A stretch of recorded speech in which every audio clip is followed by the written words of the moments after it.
All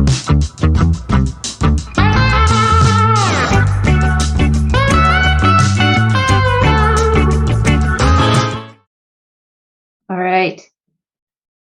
It is my distinct honor to announce to you that today I'm going to be interviewing the amazing Leila Sidi. She is TunaTone Guitars. But before we get started, I've just got a little bit of work to do with you. First thing I just want to start is with a land acknowledgement. I'll do my land acknowledgement and I'll introduce Leila to do her land acknowledgement. And then I've got one other order of business, two more things after that. And then we'll go with the interview. Ready? I'm coming to you from Guelph, Ontario, Canada, on the traditional territories of the Attawandaron people, and most recently the Mississaugas of the Credit First Nation. We are a part of the Dish with One Spoon Treaty, which means that we all agree that we all live on this land, the dish, and we all eat with the same spoon. So the extractive technologies and the way we live together, we have to live in a way that we can all be fed and taken care of. We are in Upper Canada, Treaty number 3. Leila, will you do me the honor of acknowledging your territory? Yeah, I'm located in what's called in the Cree language, Amiskwichi-Waskaigan, translated in English to Beaver Hills House. It's in Treaty 6 territory, territory of the Papas Chase Cree and Blackfoot people, as well as the Métis Nation. Wonderful, thank you. In North America right now, it is Pride Month, which means we give attention to the Two-Spirit and LGBTQ plus community, making sure that we are providing safe places for them to live. It's an extremely incredible time to tap into LGBTQ information and education because a lot of companies are paying people from those communities to make materials for their corporate purposes. We can take advantage of that by trying to learn as much as we can while that material is getting made. So I encourage you to follow as many of those those educators as you can this month and continue to follow them going forward. In Canada right now, it's also Indigenous Peoples Month. So you could do a twofer by finding some Two-Spirit Indigenous content creators to follow. I encourage you to do so and DM me on Instagram if you're not sure about where to find someone whose voice is both educational, encouraging, optimistic, and full of life and force, because that's what I have been so lucky to find on Instagram. So yeah, for sure, DM me if you can't find anyone, because right now is a great time to find resources and learn about lifestyles and different perspectives. So Indigenous Peoples Month, Pride Month. Oh, and the other thing I need you to do is not just follow them now, but follow them year round and donate when you can. Just a couple bucks helps these creators to be able to keep creating. Finally, it would be awful of me to not mention to you that we lost a member of our community this week. John Turner passed away. It was, from what I understand, the result of a car accident. So in my stories right now on Instagram, you can find one of the pages has a GoFundMe link. Please go and donate a couple bucks to his family because they've got a massive loss to deal with. And if we can make this time for them a little easier, I think we should. So that's John Turner. He was Turner Guitars. He made those wicked slide guitars out of skateboards or skateboard looking shapes. They were really interesting. So anyway, please go check that out. If my story expires and you still want to send a message, maybe you're watching this after 24 hours, please DM me and I'll send you the link. Just send them a few bucks and help them out. Thanks, guys. I am proud to introduce my best guitar building friend, Leila Sidi. Leila is the brain and hands behind TunaTone Instruments. She runs this guitar company making short scale, tidy, modern, comfy looking instruments, guitars and basses, and the odd baritone. She came from a furniture making background and then began building with the tutelage and support of Dion James, Dion Guitars, kind of a name you should know too.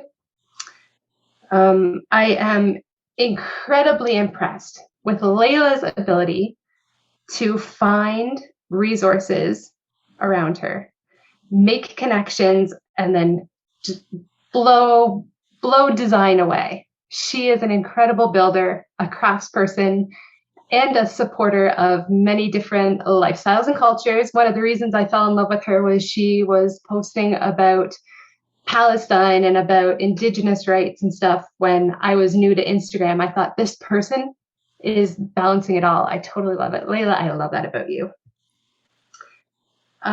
So what did it start with, Leila? You first got into this and made a short scale bass? Yeah, that was thanks for that introduction, Grace.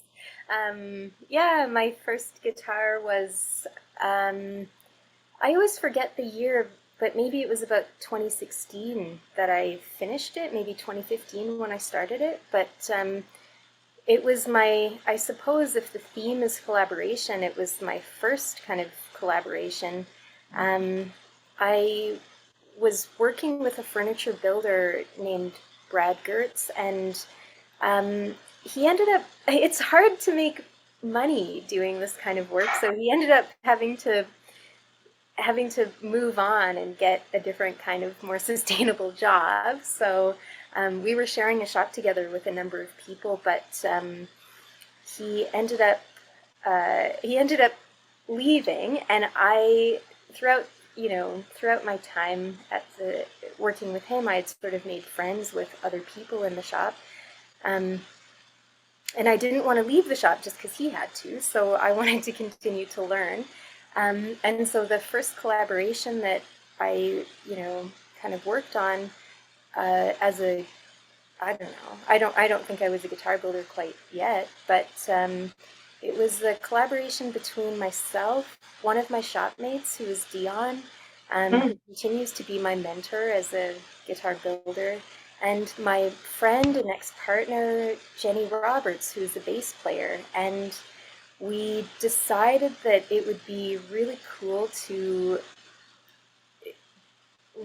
sort of collaborate on building a short-scale bass that replicated her 1969 Fender Music Master, an instrument she had sort of sought out because it was short scale, it was lightweight, it had a unique sound, it was really comfortable for her to play, but it was also kind of a strange instrument. It wasn't intonated all everywhere, and it wasn't, it wasn't a super high quality instrument.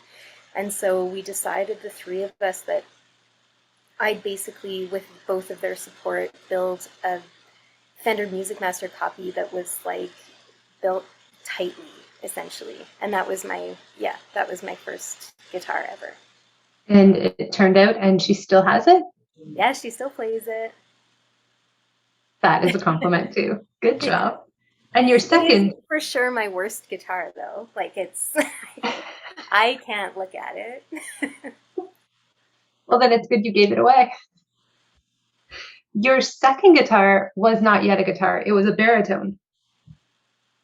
Yeah, so Dion had, it took me a year to build that copy. So, and Dion was kind of helping me at every step. He's a really generous mentor to me. And so I thought, well, at this point, he sort of said, if you like this work, then I think you should continue. I think you should make another guitar. So I said, okay, well, I'd like to make one for you to say thank you, because, for his mentorship. And he said, okay, cool, yeah. But I don't really want a guitar or a bass. I want a baritone. So I was like, well, I guess you're walking me through it, so I'll do whatever. So yeah, my second guitar was a baritone for him. but it was kind of design-wise, it was the first thing that I had designed, again in collaboration with a friend of mine, Erin Parker. Mm-hmm. And it was the sort of guitar that, I guess, like, that design is like almost like a precursor, or like the design that kind of led me straight into like my current sort of main model, which is a 6-string standard. And that's the TunaTone? It's the The teeny teeny tuna, tuna. yeah. I have one here I can show you. Yes, please. So this is it right here. It's just a single neck pickup, a blade bridge that I just intonate like an acoustic guitar. Some just simple stainless steel kind of parts. The bridge is adjustable through set screws in the back. Oh, I didn't know that. Yeah, it's height adjustable. And then it's a 24, it's a brass nut, brass string retainer, brass headpiece, and then it's a 24 3/4 inch scale length. Look, if you don't like how that guitar looks, you're insane. That guitar is so good looking. I love that it's height adjustable bridge. I always wondered, like, were you just biting your nails as you were taking down all that brass? No. No. What a nightmare. What is the nightmarishest part of it? What is the trickiest part? You've got what do they call the nut the nut style where it's We set have, in yeah, sorry, I'll go get it. I'll show it to you. a captured nut.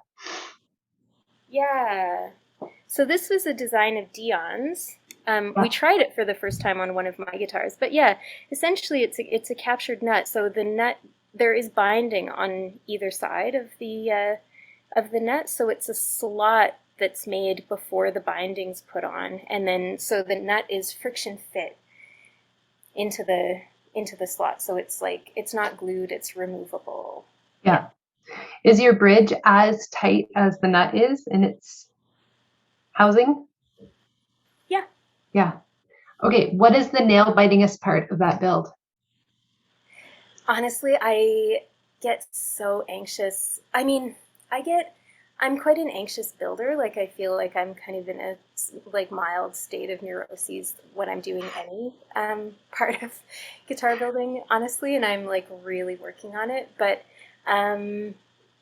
I think drilling holes for my fretboard side dots is like just such a nightmare. And generally speaking, anything I've had like a major setback on, which is like every step in the process, I'm just like nervous. So lately, the thing that's been making me nervous is the gluing the fretboard to the neck. That never used to be a thing I was nervous about, but it is now.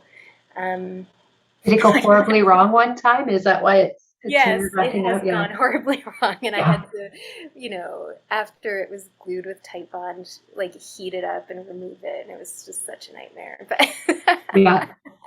Yeah. And that sticks with you. it really, yeah, it all does, yeah. Yeah.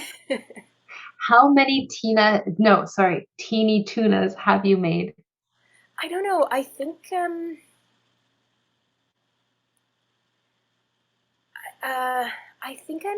at, like, I don't count baritones and basses like separately, so it's a little bit, Okay. it's hard for me to remember. Just give me a number. Just then include the other ones. Oh, okay, 20. 20. Including everything, yeah. So So I'm like a baby builder in some ways. Nowhere near 100 or anything like that. The fact that you have multiple body styles and scale lengths on your instruments, I mean, to me, somebody told me that you get to call yourself a luthier when you've made 25 guitars. But I kind of think that's like if you make 25 of the same kind of guitar. Mm. So for you, I think you're branching out faster than other luthiers would. I'm really impressed. I give you the title luthier. If I can bestow that upon you, if one thing comes of this interview, let it be that you're stamped. You're definitely a luthier. That's great. Thanks, Grace. Now, to add complication to your very simple design, you had a genius idea of wanting to change the pitch of the strings with a wobbly tool at the back of the guitar, but Bigsby is not good enough for you. That's correct. I want to know what other wobbly machines, which would be tremolo systems, you interviewed for the roles of your tremolo system. Oh, and before you begin, we just got a second from Ian. He seconds your title of luthier, so it is fully official. Thank you. Yeah. Yeah, you know, the thing that I was most, okay, so I should probably say that I'm not a guitar player. So my introduction into this type of work, I suppose, was woodworking. My mentorship around instruments very much came from my friend Jenny and from Dion. And so when thinking about, like, I've been asked in interviews and things like this, like, about gear and all kinds of stuff, and I just shy away from those questions entirely because it's just something I don't know very much about. I think in some ways it gives me a particular kind of point of view to not really have an investment in like historical guitars, like historical American guitars or things like that. But and not to say that that point of view is better, it just is something. But so when I was thinking about vibrato systems, trem systems, whammy systems, perhaps, I just was researching, like, I didn't have this sense like, the Jazzmaster system is absolutely the favorite among players, or like I didn't have a sense of this. I honestly still don't. But I did know that in what I was learning about, there was like a really serious relationship between the bridge and the trem system. So whether they're integrated like on a Strat, or whether they're two separate pieces like on a Jazzmaster, but that sort of like allow the strings to kind of move in the way that they need to without like messing something up essentially, or having too much or too little friction. And because I think a signature part of my guitar design right now is that brass blade bridge, I was really at a loss for anything out of the factory that could work with that bridge. And I was a bit stubborn about changing it out. So it was very early in the process, like it was basically right when I learned that a mostly stranger to me on the internet, Max Heidemann, reached out to me, and there was like I don't know, I had tried that on Instagram. There's this thing where you can say like, ask me anything, and so I tried that one day, the only day I did that, and somebody asked me like, oh, is there anything that you'd be curious to try in the future? And I had answered a vibrato system. Well, Max had actually is a luthier and an engineer, and he had actually helped another luthier, Nikolai Shore of Shore Guitars, kind of figure out his vibrato system for his guitars. So he reached out to me and was like, well, if you need help, we could talk about it. And it was right then that I was like, well, this is what I'd rather do, because I don't have the answers to these questions around my bridge, around, all these things. So that's kind of the beginning of that relationship. Okay, so let me sum up real quick. So you're an OT, an occupational therapist, who is a body function conscious. You work with Brad Gortz? Yeah, Gertz, and you learn the trade of woodworking and start to build your first ever guitar. You hook up with Dion James's firm, his amazing guitar company, and learn to build some more from him. And then Max reaches out to you, and he's got a hint about this vibrato system. He's intrigued with this vibrato system for you. So maybe we could just be in wonder and awe about how you managed to find these people along your path, first of all. And then second of all, I want to introduce our first special guest to this episode. We have Max Heidemann in the crowd. I wonder if, Ted, you could pin or something so we can see Leila and Max together, which is the first closest they've maybe ever been. Oh, wow. Maybe. Because as I hear it, you guys designed this internationally. Yes, that's right. How do we do this? How did you do that? I think we probably didn't thought it through well enough before we started. Exactly. It was just kind of a, hey, let's go for it kind of situation.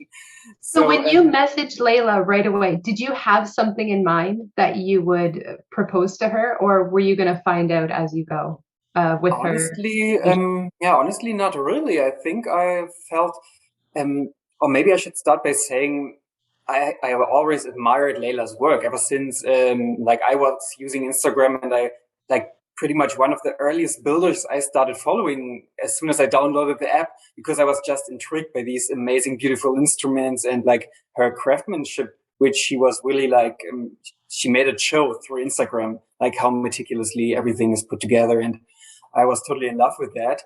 So of course, I kind of saw my chance to maybe for a little bit of a collaboration, maybe helping out by doing, at first I thought this would be a quick little thing. I would probably do some calculations and send them to her and have a chat about guitars or something and be done in a day.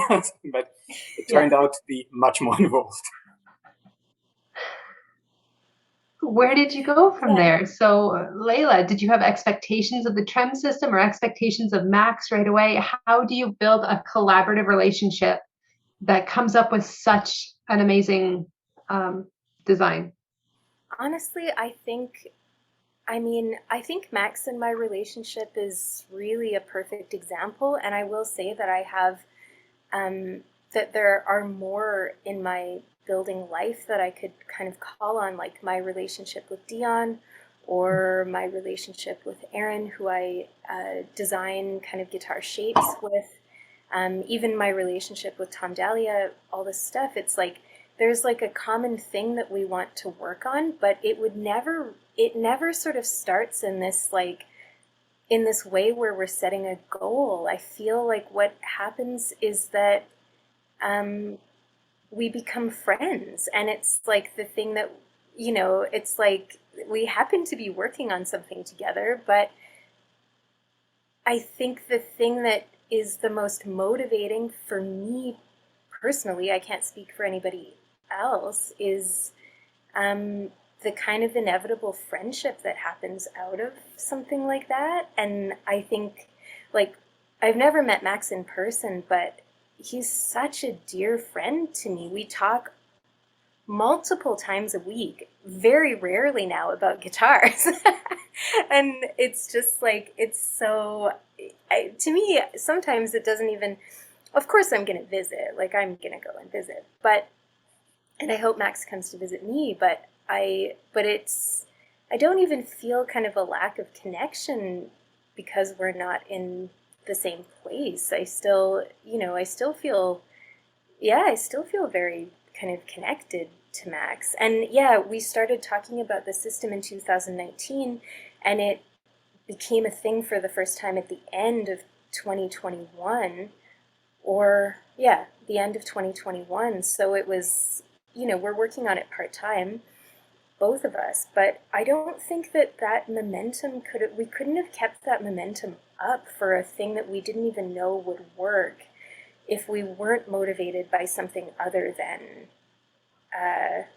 or if we weren't motivated by friendship and connection and sort of getting along. Mm-hmm.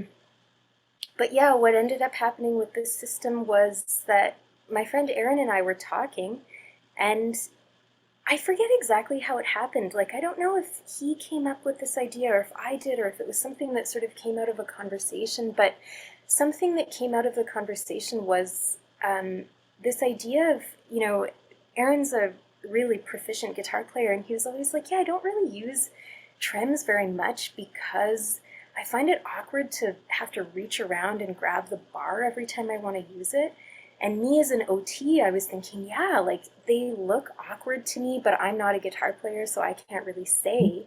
But I was just thinking, like, well, wouldn't it be cool if you didn't have to actually change your natural playing position, but could just sort of like actuate it somehow that, with your palm or something like that in a way that your hands could just stay the same. And when Max and I started talking, I just said that to him, like just this idea. And this was like the starting of kind of like really coming up with something material. That's so great. So what I'm taking from that is that you kind of felt out Max first as being someone who would be a good friend to you to talk to, and then developed this thing, this working relationship and this design together in a way that really enriched both the design and your friendship. Yeah, I mean, I don't know if I would say that I sort of like felt out Max for, is he going to be my friend necessarily, but I think if we didn't become friends, this project probably would have fizzled out. Would you agree, Max? I don't know. What do you think? I totally agree. Yes. So what you said, when we first got talking, the idea for the general concept of a vibrato system that you actuate with the palm of your hand while playing, this was there from like second one. This was like what you approached me with. But I think this kind of like feeling out aspect, to me it was more when you want to get potentially a new product to the market, and especially a market that's already pretty saturated with lots of different designs. You have to approach it from a different angle, because you're not only asking what do I want from the new system on a technical level. Of course, I wanted like tuning stability and ease of use and ease of string change and whatever. But you have to ask those more philosophical questions, like um, what do I want to give the player that maybe the player wouldn't get from another system, or how do I want to enrich the experience of interacting with the thing? And this, of course, led us down this massive rabbit hole of discussing like all the interactions with the instrument and all the like meta and esoterica stuff and everything you can think about. So I think yeah, this was just a starting point. Before we got into any technical details, we really tried to feel out how we feel about new guitar parts and hardware and handling them and what we actually want, So this was like the first real big thing for us, to approach at like this kind of shared idea, and then we can start making sketches and designs and drawings. I see. Max, you've been so generous on your Instagram. You've done a couple great like exposés of the design and the process of designing it. I really appreciate that. If you haven't already, everyone should definitely go check out Max's posts from earlier in the year, because he really went into detail about it. And Leila, I know you've talked about this. Like, you guys were really pushing the PR on this design. You've definitely had a good marketing rollout. Was that by design? Like, Yeah. you really had your interviews lined up and your product ready to go. How does one do that? You've built 20 guitars. How did you know to drop this hardware and have these interviews lined up at the same time? I mean, some of it was accidental, to be honest. Like, there was an interview with Premier Guitar, and they had reached out to me totally not knowing that this vibrato was almost ready. It was just like really good timing. So that was, Oh, yeah, so that was just like super handy. yeah. And then, and then knowing that, we just decided, we released the released the vibrato system after the first vibrato guitar had actually reached its first home, kind of thing. Yeah. So I didn't want to delay sending that guitar out to my customer just to get things kind of ready. But I also, I had talked to a couple of other guitar builders about the vibrato system. They were pretty excited. And like Lenny from Daddy Mojo Instruments was like, gave me some advice around how I might want to kind of like release it. So I took his advice. And yeah, like I wrote about it. I wrote a little, press release and sent it out to some places. So some people kind of like picked it up, but I knew that people would want to hear it rather than just see it, because it's just it's like an unusual system compared to what you are used to seeing on a guitar. So my friend Aaron put together like a demo video, and my friend Cass came by and played some examples that same day.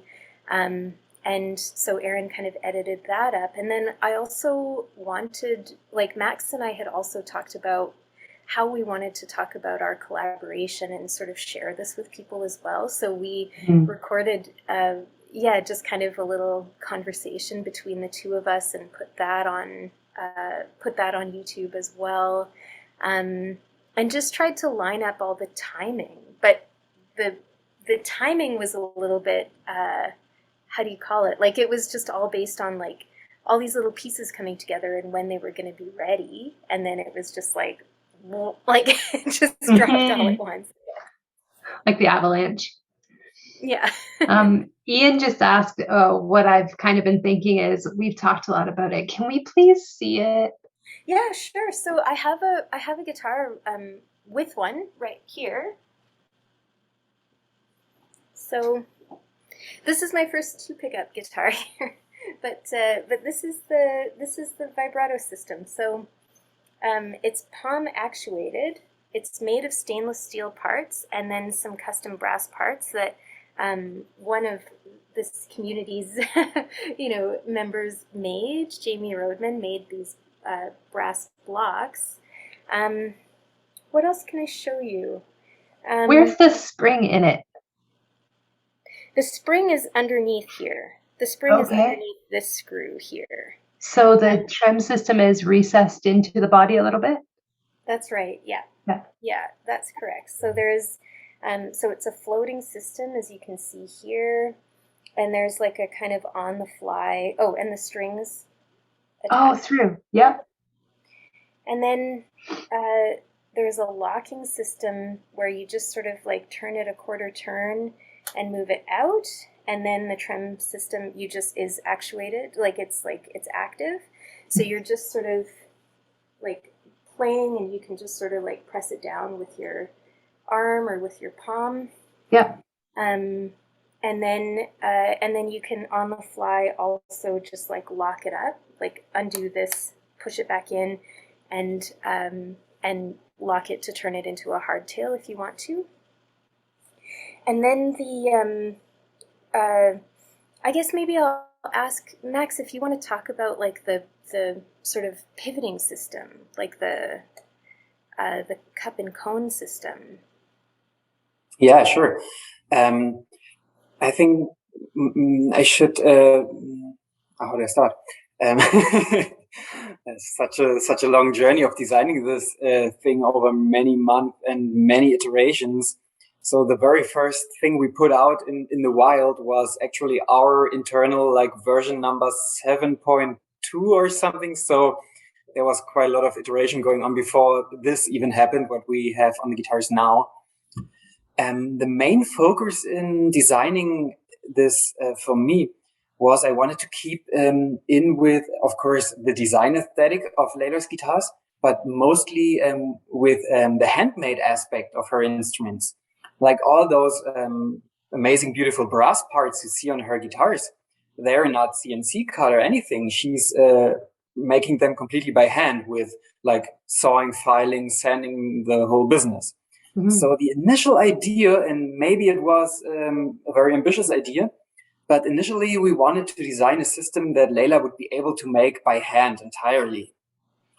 And I think if you look at the result now, you can still see some traces, like a person who would was like much in like 3D printing, CNC machining all day long. They would probably design something that looks a little bit more streamlined in certain areas, whereas on ours you can see like we initially left these brass parts very like rectangular, so it would be possible and quite easy to like saw them off by hand, drill them, file them, and this leads, of course, to the main factor that determines how well a vibrato works, and this is like the bearing edge or the fulcrum point or whatever you want to call it, because you will always have a stationary part and a moving part, and they have to mechanically interface at some point. And naturally, you want like the least amount of friction there. So there's a few possibilities of how to do it.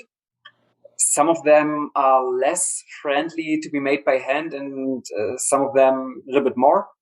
And in the end, we went with the knife edge style approach. But instead of filing or trying to hand file a precise knife edge, which would be like not impossible, but very hard, and especially if you want to make multiple of the unit, so I wouldn't want to do it myself. So we ended up using a system where you have pretty much like set screws or grub screws that are sharpened to the point, to a very sharp point, and two of them going into like recessed counterparts. And this has like a few advantages in our case. First of all, it's a part that's pretty easy to make by hand. Then it's a part that's you can change it if it ever wears out. You can do that with a knife edge. Excellent. And also you have some adjustability because those parts are threaded. So you can actually adjust the alignment of the system. And we have like two of those points. So this is the least amount of friction possible, pretty much, in our opinion. And for the brass parts and the rest, yeah, in the end, like Leila pointed out, we went with machined parts. But initially, and still, you would be able to make every part of that by hand if you wanted to. So some of it isn't, but some of it is made by the hands of James Roadman. Before we introduce our final special guest to this episode, I wonder if you could tell me what the process is that gets the machined parts that James doesn't do into Leila's hands. Who does that? What are they made of? Where do they come from? Oh, so these parts here, the stainless steel parts are, they're made by, like, Max made the drawings, and then I got them sort of cut and bent by a local metal shop here. They're stainless steel parts. And then awesome! And then the palm piece I make out of, like, a piece of the neck wood for every guitar. I like how that's tied in. All right, let's introduce our final guest, Jamie Roadman. You guys know him. You guys love him. He's our resident machinist and guitar tech. So Jamie's in the States and Leila's in Canada and Max is in Germany. These guys have never met face to face, but boy, did they ever create something beautiful. Can we have Jamie Roadman on the screen? Hello. Hey, Jamie. How are you? Good. You're part of an illustrious team on this tremolo project. Tell us about your contribution to it. When did you get invited into the fold, and how did that feel? Well, I got an email from Leila with just seeing if I'd be willing to make some parts, and then she sent along some CAD drawings that Max had made.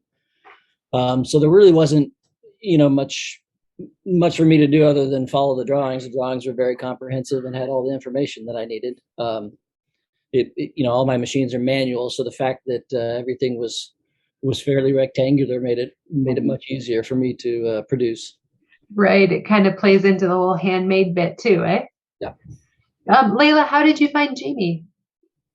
You know, so Max and I had been talking about making this, the plan was for me to make these brass parts in the shop, and but of course they needed to be really accurate. And I mean, brass work, when, it's like, it's a really conductive material. You sand it for 5 seconds and your hands are on fire. Like, it's not easy to work with in some ways, and in other ways it's super easy to work with because it's soft enough. But Max had sort of said, like, hey, Leila, would you consider reaching out to a couple of people on the internet? I wonder if, there's some machinists and things like that within the luthier community. I wonder if you'd, he sent along somebody's name that I actually can't think of right now. And I reached out to that person, and that person was a little bit concerned about just how to do this kind of work across borders. Yeah. It was like, maybe reach out to these other people. So Jamie was one of the people that I reached out to, and he had something going on, like timeline wise, that I forget what it was exactly, but he sort of said, like, well, I'd like to make you I'd like to just try it and make sure that it's, make sure that I feel good about it. And then if everything looks good, I can make you the set. But there was a particular timeline we were working in, like he had something to do. And anyway, he just in like a day made the first set of these 2 blocks, and they looked amazing, like in the photograph. And I was like, yes, like just yes, like please make 10, and so I like, even before this period of time where he was going to be away, he made them so quickly, so accurately, and then popped them in first class, USPS mail, which is always super reliable. Lost or something. Yeah. They were just stuck in the mail system for weeks. It was such a nightmare, I think, for both of us in a way, just wondering, like, what's happened. But they did arrive, and those are the string blocks I'm using right now. But yeah, I mean, it's funny, seeing the accuracy of what Jamie was able to do. I mean, they're such beautiful pieces of work. I ended up sort of reaching out to him to be like, would you actually consider making the other brass stuff that I'm doing in my shop? Because it's so much nicer to use, and it's going to save my fingers, So we ended up kind of expanding our relationship based on these string blocks. And that kind of stuff is a little unusual for me, because I'm used to, fitting and testing the items. So when she sent the CAD drawings, I had no idea what the whole vibrato looked like. I only knew what those pieces looked like. So I wasn't able to actually fit them together to make sure everything was going to line up. So I just, had to go from the drawings and send them out. Same thing goes for the other brass pieces. I'm always concerned about the fit being perfect for you. Yeah, they really are. Like, they're just great. And if there's always a bit of finessing, but I end up sort of doing that, especially to fit the string block into the stainless steel part here. There's just like a tiny bit of filing to do, and it's like, it's no trouble at all. It just makes sure that it's that it's just a really tight fit. So it's, such a pleasure. With so many moving parts, having to reduce the size of it is way better than having to increase the size of it. So sounds like you're doing good on the fit side of it, Jamie. But it must be nerve-wracking, because you're a guy who makes solutions. It must be really nerve-wracking to send these parts out. Of course, they're drawn by an expert. Leila, you okay? Yes, sorry, I just kicked something. Thought it was the guitar. So we can trust that Max was doing a great job designing it. But yeah, Jamie, for you to have to put the first ones in the mail and wait for weeks and weeks to find out if they fit or not. Yeah. Well, At all. and the shipping was a concern. I had no idea how hard it was to ship between two countries that share a border. Yeah. I didn't really know either. I hadn't had an experience like that before, but I mean, things are just bananas with shipping right now. We have many people to thank for that. I am so grateful to have been able to see you three chit-chatting together about this amazing creation you've come up with. Leila, you really do collect incredible craftspeople, nice people. So I'm happy to call you a friend, and I'm happy to watch you continue to grow and do this kind of thing in the rest of your career, which is going to be a good career. Thank you so much. I want to open up the floor. There's some messages in the chat. I'm not sure if many of them. Okay, yeah. So I invite you guys to unmute, and if there's any questions, you can go ahead and ask these kind, generous, intelligent, talented craftspeople your questions about collaborations or about any of the instruments or any of the processes that they've gone through to make these things happen. Don't be shy. I'd like to throw something out there, if I may. You may. When I started making guitars, there was a lot of, in terms of trying to sell something, you had to fit into some historical context. And you had to be kind of on a level of like, you're competing with Fender or Gibson or PRS. And seeing what you guys have come up with here, which is not reinventing the wheel, it's re-envisioning as if you had no historical context. And I think that is absolutely brilliant. So kudos on that.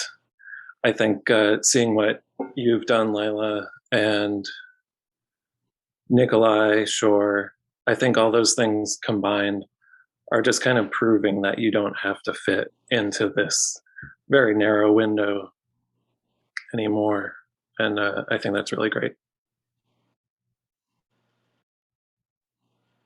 Thanks so much, Trevor. And yeah, I would sort of like add, to that kind of like category of guitar builder, guitar designer that's not really, that like has sort of also kind of refused to kind of compete or fit into that box. Max designs and builds his own guitars as well, and I just think they're so representative of so many parts of who he is and his interests. I totally encourage people to check them out as well.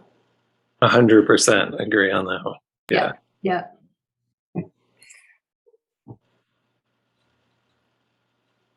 Thanks, Trevor. I have a question. The There you go, Robin. brass block bridge, how did you arrive at that? Yeah, there is, so the first time I saw a kind of bridge similar was, you know what, I'm gonna look up his name because I don't remember, I don't remember how to pronounce it properly. So there is a builder, hang on.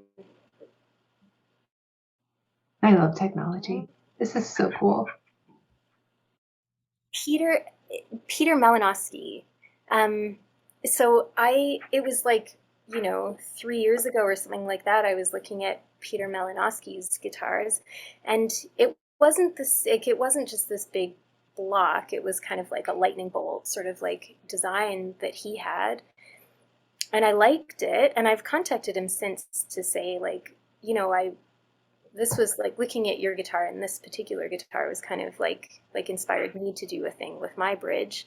So it was a combination of this one bridge he had used for a guitar, and also my mentor is my mentor Dion is an acoustic guitar builder. So essentially, the brass block is like an acoustic saddle. It's almost identical, and the way that I intonate it, the way that I treat it. Like all that stuff is basically identical. The only difference is that it's inset quite deeply into the body. So it's a combination of those two things. Nice. Great question, Robin. Thanks. Leila, do you guys ever plan to manufacture this so that others can put the TunaTone vibrato system on their guitars, or is it going to be a strictly TunaTone feature? Max, do you want to answer?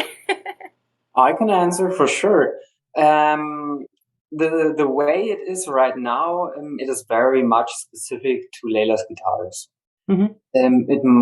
Honestly, it might be possible to do some changes here and some changes there and make it a little bit more universal, so that potentially other builders interested in experimental hardware would be able to, like, we can send along a routing template to make a specific kind of routing there.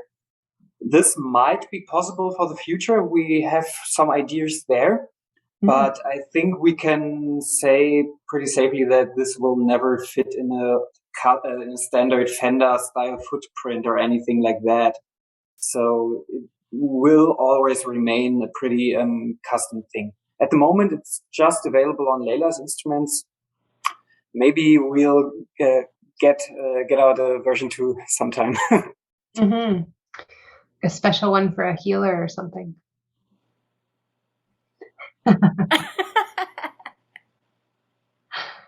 Oh, that's so great. Or one that one whose label does not matter.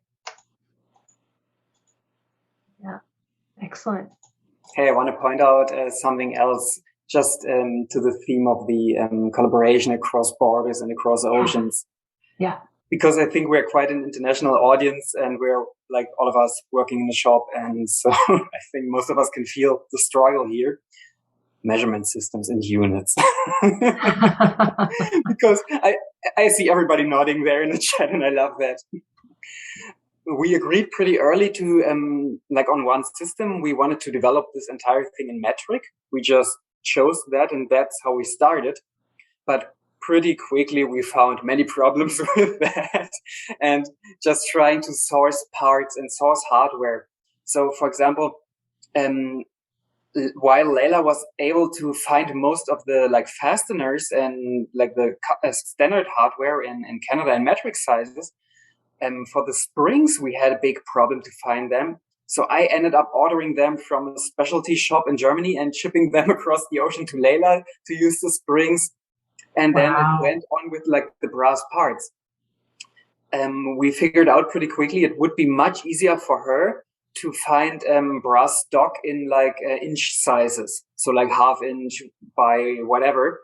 So she can, like, cut a piece off of the ½ inch stock and then drill holes with a millimeter spacing in there. So Jamie can probably tell from the drawings I sent them, like, this ended up to be a weird mix of inches and millimeters, which still makes me kind of a weird feeling in the gut, but it ended up working, luckily. That's how you not build a spacecraft. that worked out for me, because I'm in the same boat. Finding metric stock sizes is difficult, but all the taps and all that's easy. Yeah. What an interesting complication that is so relatable.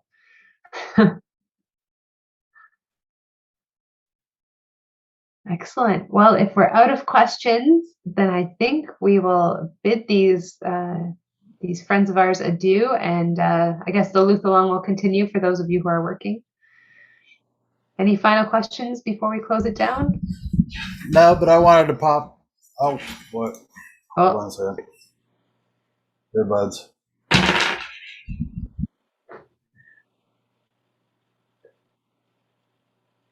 I wanted to pop in and say hi and say thank you to everybody involved. And Grace, this is really awesome. And Leila, this is really awesome. James Roadman, I already know that you're really awesome. And Max, I'm really happy to meet you. So, yeah, thank you. Thank you so much thanks so much for having me. It was, like, such a pleasure. Yeah, I look forward to seeing everything that you got coming out. It looks like just great things coming out of your shop, and I'm super excited to see what's next. Thank you. So everybody, do yourself a favor. Make sure you're following Max. He's Noisy Shack, and Leila is TunaTone Instruments. And everybody's already following James Roadman. Yeah. You better be. Thank you. All right, guys, have a good rest of your Sunday, and yeah, enjoy the rest of the Luth-Long for people that are Luthen. I'll talk to y'all later. Thanks. So much. Thanks. Bye. Bye. Take care. Thank you. Thanks so much. Thank you all. Thanks. Thank you.